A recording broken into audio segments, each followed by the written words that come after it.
الإسلامي.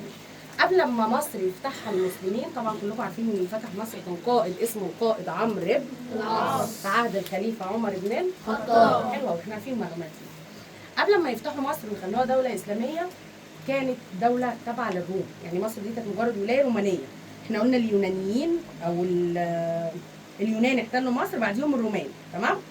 ومصر بقت ولايه رومانيه. قعدت فتره كبيره ولايه رومانيه. الرومانيين النهارده ممكن نقول عليهم البيزنطيين. هي مش عارفه قلت لكم الكلام ده السنه 6 ولا لا، بس هو اتقال لكم الرومانيين هم البيزنطيين، تمام؟ هو الاسم. المهم الناس دي كانت بتعامل الاقباط اللي في مصر معامله سيئه، مش عارفين يمارسوا شعائرهم الدينيه بحريه، يعني مش عارفين يصلوا الصلوات بتاعتهم ولا يعبدوا العبادات بتاعتهم بايه؟ بحريه. دي الحته الدينيه. البيزنطيين كمان كانوا بيستغلوا مصر جامد جدا، ياخدوا خيرها. الفلاح المصري يفضل يزرع ويطلع عينه طول السنه، والقمح يتاخد على الجاهز يروح روما، تمام؟ كل دي معلومات قديمه. فهنا بنقول هنبدا كده، بنقول ظل المصريون يعانون من اضطهاد الروم، وليهم اسم تاني اللي هو الايه؟ البيزنطيين، حتى جاء الفتح الاسلامي. انا ليه بقول عليه فتح اسلامي؟ عشان هيخلصوا الناس من الظلم اللي كان واقع عليهم. كان في ظلم، اي دوله اجنبيه بتاخد مكان بقول عليه احتلال، انما فتح هم دخلوا ما احتلهمش ولا عملوهم وحش ولا اي حاجه. المسلمين لما بيدخلوا بلد بيدوهم 3 اختيارات. اول اختيار، عايز تدخل الاسلام ادخل، طب مش عايز وعايز تفضل على دينك وملتك براحتك، بس بتدفع حاجه اسمها الجزيه مقابل ان احنا بنحميك، مبلغ سنوي كده انت بتدفعه مقابل ان احنا بنحميك. طب مش عايز لا ده ولا ده، بس بقى بنحاربك. والكلام ده اتقال لكم اكيد قبل كده. يعني الدوله الاسلاميه او المسلمين لما بيفتحوا بلد مش بيحاربوا الناس، مش بالسيف ولا بالعافيه ولا علم مفتريه ولا الكلام ده كله، تمام؟ فبنقول ظل المصريون يعانون من اضطهاد الروم حتى جاء الفتح الاسلامي عشان يخلصهم من هذا الاضطهاد، والاضطهاد دي معناها ظلم. الفتح الاسلامي لمصر كان سنه كام؟ سنه 21 هجريا 641 ميلاديا. حلو. اول حاجه عندي بيقول لي لم تاتي فكره فتح مصر بشكل مفاجئ، يعني فكره ان هو المسلمين يفتحوا مصر ما جاتش فجاه في التاريخ ده، امال مرت بمراحل. اول مرحله كانت في عهد الرسول صلى الله عليه وسلم. اللي حصل بدا التفكير في نشر الاسلام بمصر منذ عهد الرسول صلى الله عليه وسلم. اشمعنى او امتى الكلام ده؟ لما بعت كتابا للمقوقس. المقوقس ده مش اسم بني ادم، حاكم الروم اللي قاعد في مصر، الحاكم الروماني اللي بيحكم مصر كانوا بيقولوا عليه المقوقس، ايا كان اسمه، زي ملك وامبراطور، لقب، ده مش اسمه في البطاقه، تمام؟ ارسل كتابا للمقوقس حاكم مصر يدعوه الى الايه؟ الاسلام. دي اول مره. طيب، اما في عهد الخليفه عمر بن الخطاب اعيدت الفكره، اتكررت تاني على يد مين؟ عمرو بن العاص. عمل ايه عمرو بن العاص؟ المسلمين في عهد عمر بن الخطاب فتحوا فلسطين اللي هي في بيت المقدس، والخليفه عمر بن الخطاب كان قاعد في بيت المقدس. فعمرو بن العاص قال له طب ما يلا نفتح مصر كمان. الاسباب هنقولها دلوقتي، تمام؟ فبقول ثم أعيد التفكير في فتحها مرة أخرى حينما أشار عمرو بن العاص على الخليفة عمر بن الخطاب بإيه؟ بفتح مصر. وافق عمر بن الخطاب، الحقيقة إن هو مش وافق على طول، يعني طلب منه الطلب أكتر من مرة. وافق عمر بن الخطاب وأمر بخروج الجيش بقيادة عمرو بن العاص منين؟ متجها إلى مصر. مراحل الفتح، والله الكلام ده اتقال في سنة 6. خرجت الحملة من فلسطين على مصر، أول حتة راحت العريش، فتحوها من غير مقاومه. العريش دي عندنا احنا بقى هنا في مصر، اللي هي الحدود ما بين فلسطين وبعد كده على طول مصر، تمام؟ يعني هي دي القدس، هم خارجين من هنا، العريش اهي. فتحوها من غير مقاومه. طب خط سيرهم راحوا فين بعد كده؟ حته اسمها الفرمه. الفرمه دي قريبه من بورسعيد. ثم بعد كده بلبيس الشرقيه، لو حد يعرف حد في الشرقيه ولا يسمع عنها. ثم بعد كده عين شمس. ثم ام دانين دي جنب رمسيس هنا. ثم بعد كده بقى مسك لي حصن بابليون. حصن البابليون ده هنا في القاهره، وكان حصن قوي جدا. قعدوا محاصرينه، في كتب بتقول 6 شهور وكتب بتقول 7، ان هم حاصروه فتره طويله لحد اما ايه؟ خدوا حصن بابليون. طب العاصمه في الوقت ده ما كانتش في القاهره ولا كانت في حصن بابليون، كانت فين؟ في الاسكندريه، قريبه منهم. اصل احنا لو حطينا اوروبا هنا الناحيه دي هنلاقي ان روما اللي هي ايطاليا دلوقتي قريبه من الاسكندريه، خلاص؟ الاسكندريه. بيقول لي هنا نجح جيش المسلمين في فتح المدن المصرية من أول العريش شرقا لحد الإسكندرية غربا. العريش في الشرق والإسكندرية في الغرب. دي الصفحة الأولانية. تمام؟ زي الفل. خش اعمل حاجة انت. عمرو بن العاص لما راح بالجيش بتاعه عند الإسكندرية، الحاكم اللي هناك كان اسمه ايه؟ المقوقس. عقدوا صلح مع بعض. يعني ايه صلح؟ يعني اتفاق مع بعض ما بين الطرفين، ما بين عمرو بن العاص وما بين الايه؟ المقوقس. يبقى عقدوا صلح اسمه صلح الاسكندريه، الاطراف عمرو بن العاص والمقوقس. تعالوا نشوف شروطه. اول شرط ان تعقد هدنه بينهم لمده 11 شهر. مش عارفه سنه ولا شهر؟ 11 شهر. طب اشمعنى المده طويله ليه؟ 11 شهر عشان يخرجوا من مصر، يلموا عزالهم وعيالهم وامتعتهم. الناس دي كانوا ناهبين مصر نهبه بنت حلال، فحاجاتهم كتير، فعقدوا هدنه ان هم يخرجوا خلال كام شهر؟ 11 شهر. الشيله تقيله بقى على ما يبعتوا الحاجات اللي هم محملينها من مصر. تمام؟ لا يقوم احد الطرفين خلال المده دي باي عمل حربي ضد الاخر. حلو الكلام. بعديها ان يتم ترحيل، يعني هتخرج الحاميه الروميه عن طريق البحر. اشمعنى؟ ما هم هيطلعوا من اسكندريه على البحر. انهي بحر؟ البحر ليه؟ المتوسط. هيروحوا روما. يبقى هيخرجوا عن طريق ليه؟ البحر. ويحمل الجنود معاهم متاعهم واموالهم وهم امنون على ذلك. عمرو بن العاص لما قعد عمل الاتفاق قال لهم هتخرجوا من مصر خلال قد ايه؟ خلال 11 شهر. اشمعنى؟ عشان ما انا قلت لكم بالبلدي بقى معاهم ايه؟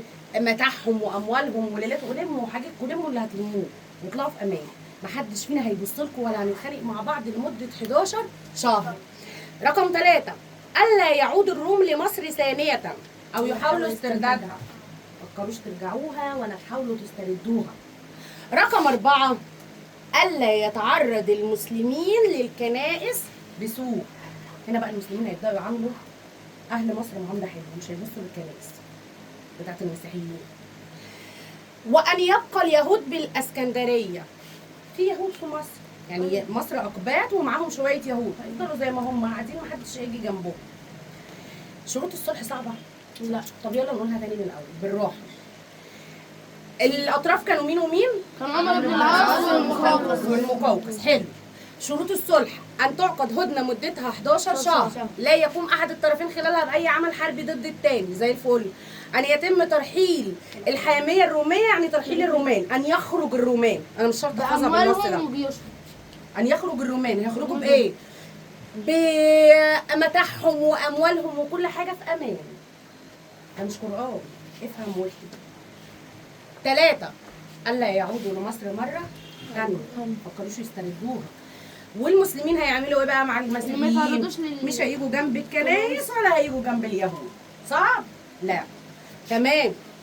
وفعلا بعد ال 11 شهر خرج الروم وخلاص مصر اصبحت ولايه كانت رومانيه، هتبقى اسلاميه. كانت رومانيه هتبقى ايه؟ اسلاميه. ولايه اسلاميه. ليه ولايه اسلاميه؟ لان مقر الحكم اللي هو الخلافه مش في مصر. تمام؟ ماشي. على يد القائد مين؟ عمرو بن العاص. عمرو بن العاص. في عهد الخليفه مين؟ عمرو بن الخطاب. ميزوا عشان ناس كتير بتقع في السؤال ده. مين اللي فتح مصر؟ القائد عمرو بن العاص. اللي شال السلاح وراح فتحها عمرو بن العاص. في عهد الخليفه مين؟ عمر بن الخطاب. نتائج الفتح الاول، معلش، في الاتجاه ناحيه الجنوب. هو طبعا سيطر على الاسكندريه والحته اللي فيها حصن بابليون. طب بقيه مصر اتجه بقيه مصر عشان يسيطر على الصعيد كمان، وتبقى مصر كلها تابعه للولايه الاسلاميه اللي هي تبقى دوله ايه؟ اسلاميه. نتائج الفتح الاسلامي لمصر: تحولت مصر من ولايه بيزنطيه مضطهده بتتعامل معامله وحشه طبعا دينيا، بتتعامل معامله وحشه في الناحيه الدينيه، الى ولايه اسلاميه. بدل ما كانت ولايه رومانيه بقت ولايه اسلاميه. شاركت بدور مهم في بناء الحضاره الاسلاميه. مصر لما بقت ولايه اسلاميه كان لها دور كبير قوي ان الاسلام، الحضاره الاسلاميه اللي احنا عارفينها خدناها الترم الاولاني، مصر كان لها دور في الحضاره دي. تمام؟ شاركت بدور مهم جدا في بناء الحضاره الايه؟ الاسلاميه. واول حاكم حكم مصر، اول حاكم مسلم حكم مصر القائد عمرو بن الايه؟ العاص. بنقول عليها والي، ما دام هي ولايه يبقى الحاكم بتاعها اسمه والي. فبقول اصبح عمرو بن العاص اول والي على مصر. عمل ايه مع اهل مصر؟ منحهم الحريه الدينيه، انتوا الكنائس بتاعتكم والاديره بتاعتكم في امان، وحرص على حمايه اموالهم واماكن العباده الخاصه بهم. راحتكم يعني القانون اللي انتوا عايزينه. احنا مش جايين نحتلكم، احنا بنفتح البلد من الروم. تمام؟ ماشي. صعب الكلام لحد كده؟ لا لا يا مسهل الحال يا رب. على فكره وشوشكم حلوه وفايقين والدنيا زي الفل. في واحده بتحارب مع النوم بس فايقه. تعالوا نشوف ملامح الحضاره في مصر خلال عصر الولاه المسلمين. حلو.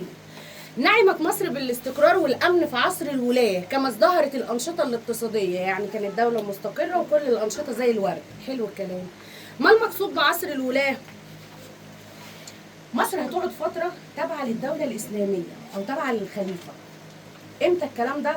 ايام الخلفاء الراشدين. هي اتفتحت في عهد الخليفه مين؟ عمر بن مين بعده؟ عثمان بن عفان. مين بعده؟ علي بن ابي طالب. يجي بعديهم دوله اسمها الدوله الامويه.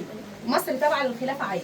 طب الدوله العباسيه، الدوله العباسيه احنا خدنا ان فيها عصرين، عصر عباسي الاول وعصر عباسي الثاني. والعصر العباسي الاول الدوله قويه، فمصر تابعه للدوله العباسيه. في العصر العباسي الثاني لا، الخلفاء ضعاف، شخصيتهم ضعيفه. هو ابو بكر الصديق ضعيف؟ افاجئك واقول لك ان ابو بكر الصديق اصلا ما اتفتحتش مصر في عهده، هي اتفتحت بعده، اتفتحت في عهد عمر بن الخطاب. ابو بكر الله يرحمه كان مات. ركزوا. ليه؟ معلش. ركزوا. مصر اتفتحت امتى؟ في عهد عمر بن الخطاب، هو الخليفه، يعني الرسول اتوفى وابو بكر كمان اتوفى. طب بعد عمر جه عثمان، طب بعد عثمان جه علي بن ابي طالب، جه بعديهم الدوله الامويه. مصر تابعه للدوله الامويه عادي. الدوله العباسيه اثنين، العصر العباسي الاول الاولاني قوي فمصر تابعه لهم. طب الثاني ضعيف، الخلفاء ضعفاء ما لهمش لازمه، الحكام في مصر استقلوا، قالوا مالناش دعوه بالخلافه اساسا. عشان كده بنقول عصر الولاه، يعني الراجل اللي بيحكم مصر والي تابع للدوله الاسلاميه. هو تلك الفترة التاريخية اللي بتبدأ بعد الفتح الإسلامي لمصر من سنة 21 هجريا لحد 641، وبتنتهي ببداية تأسيس واحد اسمه أحمد بن طولون، هيعمل دولة مستقلة في مصر اسمها الدولة الطولونية على اسمه. تمام؟ دي دولة مستقلة تحمل اسم الدولة الطولونية. وكانت مصر خلال الفترة اللي فاتت دي ولاية تابعة للخلافة الإسلامية. امتى بالظبط؟ الخلفاء الراشدين أو الخلافة الراشدة مين ومين ومين؟ عمر وعثمان وعلي. والخلافة الأموية والخلافة العباسية العصر الأول بس، التاني لأ. خلاص؟ تمام. ملامح الحضارية في مصر خلال عصر الولاة، هتكلم عن نظام الحكم، هتكلم عن القضاء، هتكلم عن الحياة الاقتصادية والحياة العلمية والإيه؟ والعمارة، شكلها كل حاجة هناك. أول حاجة هبدأ بنظام الحكم. المسلمين لما فتحوا مصر سابوها متقسمه زي ما هي متقسمه، ما جوش جنب النظام الاداري. بيقول لي ابقى المسلمين على النظام السياسي اللي كان موجود في مصر قبل الفتح زي ما هو. تمام؟ طب عملوا ايه؟ اكتفوا بشغل بعض المناصب السياسيه في مصر. اشمعنى؟ نقوا المناصب اللي هيبقوا بيها مشرفين على الحكام في الدوله او على الناس اللي ماسكه الدوله، الموظفين في الدوله. نقوا مناصب اداريه من فوق، هم اللي غيروها. تمام؟ يبقى لما يجي يقول لي اكتفى المسلمين بشغل بعض المناصب السياسيه، هقول له اللي يشرفوا على الاداره بوجه عام. من هذه المناصب يلا نشوف المناصب اللي خدوها. اول منصب منصب الوالي. ده الوالي ده الحاكم صح؟ اللي ماسك الولايه. طب اول والي احنا لسه قايلين كان مين؟ عمرو بن العاص. ايوه الناس الصاحيه دي. اختلف الولاة خلال عصر الدوله الاسلاميه. اشمعنى؟ حيث نجد الولاة خلال عصر الخلفاء الراشدين وخلفاء بني أمية اللي هي الدولة الأموية وخلفاء بني العباس في العصر العباسي الأول كانوا بيتعينوا ناس من العرب تابعين للخلافة على طول. تاني، في عصر الخلفاء الراشدين، عصر الدولة الأموية والعصر العباسي الأول الخليفة راجل عربي. طب بعد كده الخلافة العربية هتبقى ضعيفة، اللي هي الخلافه العباسيه والدوله العباسيه تبقى ضعيفه. يتعينوا لها بقى من جنسيات ثانيه، اتراك وفرس. طب الاتراك والفرس هيعملوا ايه؟ هيشوفوا ان مقر الخلافه العباسيه اللي هو في بغداد بعيد عنهم يستقلوا عنهم، يقولوا لهم احنا مش تبعهم. انا حاكم بحكم دوله، انا مش والي. فاهمين؟ انا حاكم بحكم دوله، الدوله دي هسميها باسمي زي ما عمل مين؟ احمد ابن طولون. خلاص؟ فكانوا بيعينوا ولاة عرب ليه؟ لحكم مصر واداره شؤونها الداخليه. مقر الوالي عمرو بن العاص اول ما فتح مصر قال لك انا مش هخلي العاصمه في اسكندريه. ليه؟ اسكندريه قريبه من روما، وممكن الرومان تهب في دماغهم يجوا يحتلوا مصر تاني. واول حاجه بقول ان الدوله دي سقطت لازم تسقط العاصمه بتاعتها، فانا احط العاصمه جنبهم؟ لا. امال هتعمل ايه يا عمرو بن العاص؟ هاسس مدينه اسمها الفسطاط وهخليها العاصمه. عمرو بن العاص عمل الفسطاط، ومن ضمن اعماله اللي خدتوها في سنه 6 ابتدائي ان هو بنى اول جامع في مصر وفي افريقيا كلها اللي هو جامع عمرو بن العاص. تمام؟ فمقر الوالي كان يقيم بدار اسمها دار الاماره او دار الحكم اللي انشاها عمرو بن العاص فين؟ في مدينه الفسطاط. طيب في العصر العباسي الثاني بقى، احنا قبل العصر العباسي الثاني اللي كان بيمسك الولايه في مصر راجل عربي، راجل من العرب. في العصر العباسي الثاني قال لك لا، ده هيتعين ولاه من جنسيات غير العربيه. الجنسيات غير العربيه دي ناس اصلا كانت في الجيش عندهم، عند الخلفاء العباسيين، بس الخليفه ضعيف. الناس اللي تحته تبقى قويه ولا ضعيفه؟ انا خليفه وانتوا اللي معايا في الحكم، لو انا ضعيفه هتقعدوا ساكتين؟ لا احنا مش هتبقوا ضعاف، لا ده انا هسمع حسكوا قد كده. لو انا واقفه عليكم ضعيفه هتسكتوا؟ هتبقوا اقوى. طب لو انا قويه يبقى احنا ضعاف. بس. ففي العصر العباسي الثاني الخلفاء بقوا ضعاف وبداوا يعينوا الولاه منين ومنين؟ الفرس والاتراك. مسلمين بس مش عرب. لا لسه محمد علي بدري، لسه احنا بعيد عن محمد علي خالص. من الفرس والايه؟ والاتراك. وكان يتم تغيير الولاه في مدد قصيره. لما مسكوا الفرس والاتراك الحكم، الخليفه الضعيف قاعد في الخلافه العباسيه خايف على مصر، فيعمل ايه؟ كل خليفه يمسك ما يلحقش يفضي الشنط بتاعته، يلاقي نفسه بيتقال له انت اتعزلت وهينعين غيرك. اشمعنى؟ خايفين ان هم يحبوا مصر ويستقوا ويقولوا ان احنا هنحكم مصر، وده اللي هيحصل بالفعل. هيستقوا ويقولوا ان احنا هناخد مصر. تمام؟ فبيقول لي كان يتم تغيير الولاة في مدد قصيره بما تفسر نظرا لضعف خلفاء العصر العباسي الثاني. انا خايف للي في مصر قلبه يجمد ويقول لي انا هستقل بيها. فكل مده صغيره يتشال خليفه ويتشال والي ويتحط والي، يتشال والي ويتحط والي. ليه؟ عشان الخليفه ضعيف. خلاص؟ تمام.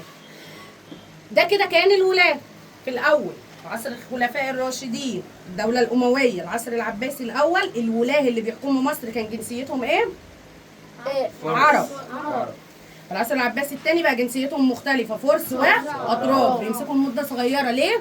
نظرا لضعف خلفاء العصر العباسي الثاني. فالخليفه خايف على مصر، ومصر بعيده عن بغداد، واللي ماسك حكم مصر ممكن يستقل بيها. فبقينا نبدلهم بسرعه، بقى بيشيلوهم كده، شيل وحط شيل وحط، لحد ما يجي احمد بن طولون قال لهم امسك، مش هسمع كلام، محدش هيشيلني، دي بتاعتي. تمام؟ ماشي. عندي المنصب الثاني صاحب الشرطه. صاحب الشرطه ده مش بس مجرد ماسك الشرطه وماسك الامن والامان، امال كان بيقوم الوالي بتعيينه، واحيانا ممكن يتدخل الخليفه في اختياره. يعني الوالي اللي بيعينه، وممكن الخليفه ذات نفسه يتدخل في اختياره. صاحب الشرطه طب شغلانته ايه؟ احيانا بينوب عن الوالي. مثلا لو الوالي رايح يحارب او رايح يعمل حاجه او سافر وساب البلد، مين اللي يمسك مكانه حكم البلد؟ صاحب الشرطه. كلمه شرطه معناها حفظ امن وامان في البلد. صاحب الشرطه ده مش صاحب شرطه بس، امال بيعمل ايه؟ ممكن يكون نائب للخليفه، ممكن يمسك مكانه. للوالي، لوالي مصر ممكن يمسك مكانه. فبقول لانه كان بينوب عن الوالي في اداء مهامه حال غيابه عن ايه؟ منصبه، ايا كان هو غايب عن منصبه ليه. يبقى تاني، صاحب الشرطه منصب مهم جدا بعد الوالي على طول. بيعمل ايه؟ لو الوالي مش موجود هو يمسك مكانه. مين اللي كان بيختاره؟ الوالي، واحيانا ممكن الخليفه يتدخل في الاختيار بتاعه. مهامه يلا نشوف. طبيعي تبقى مهام صاحب الشرطه المحافظه على الامن الداخلي، امن ونظام البلد، بمنع وقوع الجرائم والقبض على الجناه. اوكي، كمان بينفذ العقوبات اللي هيحكم بيها القاضي يا اما القضاء. يتعدم. والقضاء دي هيئه مستقله خالص لوحدها.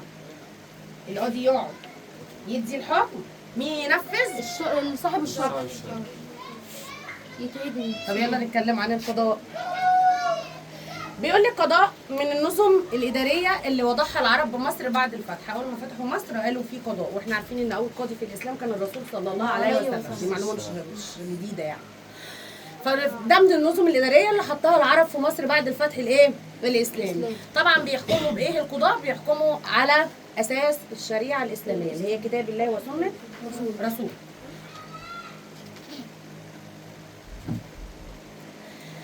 خلاص، يبقى القضاء ده من النظم الإدارية في البلد، لازم يبقى فيه قضاء. القضاء دي سلطة مستقلة خالص ملهاش دعوة بأي حاجة، محدش بيمشي كلمته عليها غير القاضي. بيحكم بإيه؟ بيحكم بالشريعة الإسلامية اللي هي كتاب الله وسنة رسوله. طب غير المسلمين اللي في مصر قال لك سابوا لهم القضاء بتاعهم، حريتهم، يعني يحكموا بينكم يا غير المسلمين بالطريقة اللي انتوا بتحكموا بيها. بس لو انتوا عايزين ان احنا نتدخل كمسلمين بالشريعة بتاعتنا تعالوا لنا. تاني، غير المسلمين في مصر ليهم القضاء بتاعهم، ليهم القوانين بتاعتهم. طب لو هم القوانين بتاعتهم ما حلتش المشكله وعايزين يدخلوا المسلمين، هيروحوا عادي للمسلمين، والمسلمين القاضي المسلم يحكم ما بينهم. تمام؟ فبقول غير المسلمين كان لهم قضاءهم الا اذا احتكموا الى القاضي الايه؟ المسلم. مين اللي بيعين القاضي؟ ركز انت وهي، الخليفه، عشان ما يبقاش فيه محسوبيه. يعني الوالي اللي في مصر ملوش دعوه بالخليفه، ملوش دعوه بالقاضي، ملوش سلطه عليه ولا ليك دعوه بيه. مين اللي بيعينه على طول؟ الخليفة هو الذي يقوم بتعيين القاضي. وكانت وظيفه القضاء من الوظائف الساميه، وظيفه كبيره التي تحاط بالايه؟ بالهيبه. القاضي ليه هيبه. طب المجالس بتاعت القضاء ما كانش فيه محكمه ولا فيه راجل بقى يدخل يقول رفعت الجلسه ومحكمه والناس تسكت والكلام ده كله، لا، امال كان بيقعد فين؟ كان بيقعد في المسجد. واول مكان كان بيقعد فيه جامع عمرو بن العاص. يخش القاضي يقعد كده في وسط الناس وليه هيبه، فالناس بتقعد ساكته، اللي عنده مشكله بيقولها، والقاضي بايه؟ بيحكم بالشريعه الاسلاميه. تمام؟ كانت مجالس القضاء تعقد عاده في الايه؟ في جامع عمرو بن العاص. خشي على الحياه الاقتصاديه. هبدا بالزراعه. اهتم المسلمون بشؤون الزراعه والري في مصر. مصر دي بلد نهر النيل، يعني ميه عذبه وتربه. نهتم بقى بالزراعه بقى. امر عمرو بن العاص بانشاء مقياس على النيل. عارفين ليه؟ عشان يقيس منسوب النيل. يقيس منسوب النيل. طب لما يقيسوا ليه؟ خدتوها والله. عشان الفيضان. هو قاس الميه، شوف الميه كتير ولا قليله، عشان يقدر يحدد يحدد الضرايب. شفتوا العقل؟ كانوا واخدينها في سنة أولى تقريبا. ايوه. عشان يقدر يحدد الايه؟ الضرايب. اهتم بعديه الامويين والعباسيين بتوسعه رقعه الارض الزراعيه وحفر الترع والقنوات وزرعنا اكتر.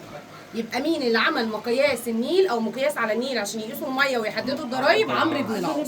والامويين والعباسيين هم كمان اهتموا بتوسيع مساحه الاراضي الزراعيه. ده كانت الزراعه.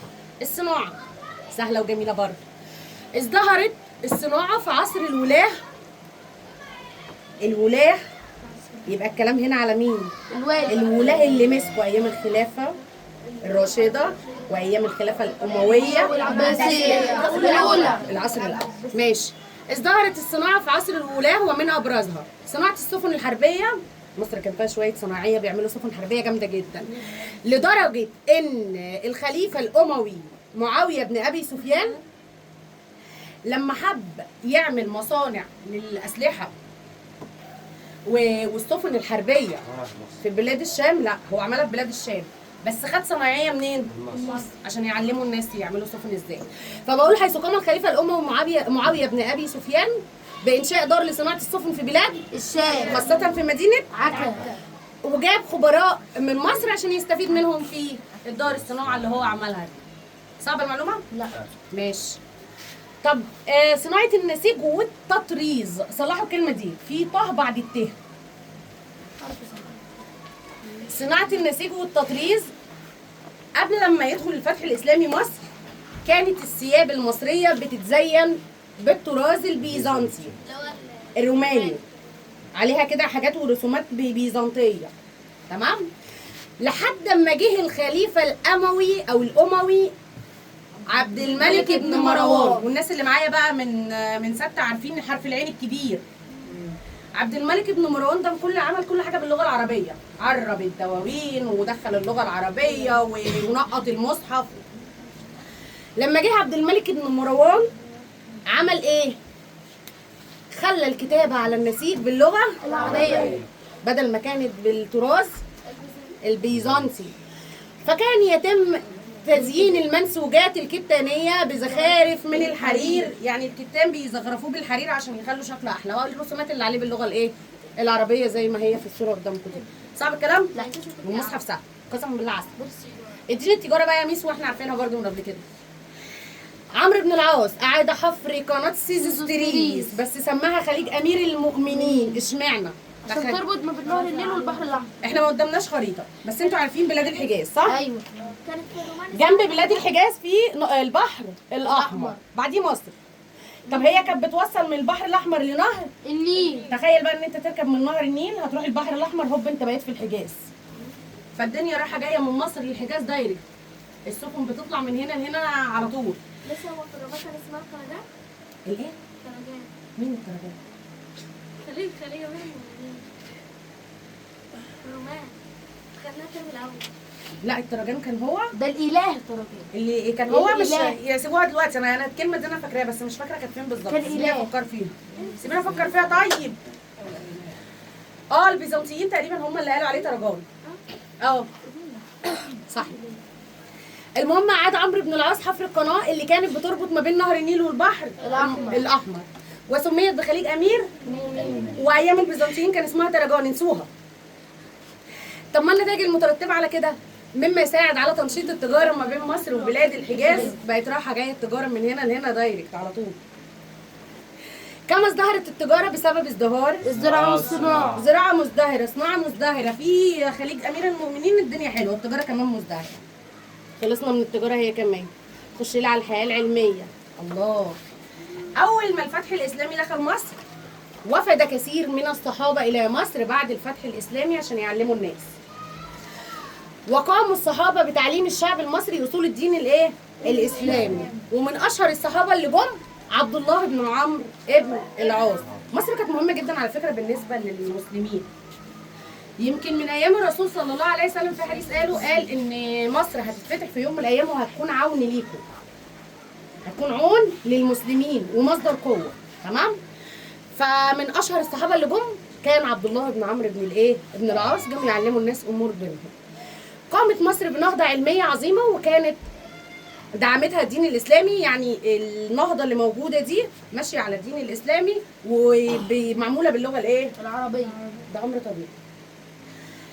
بيقول لي اصبحت مصر مركزا لنشر العلم والثقافه مما يساهم في بناء وتقدم الحضاره الإسلامية. مصر لما بقت اسلاميه كانت بتشع كمان اسلام حوالين العالم، بتساعد على نشر الحضاره الاسلاميه.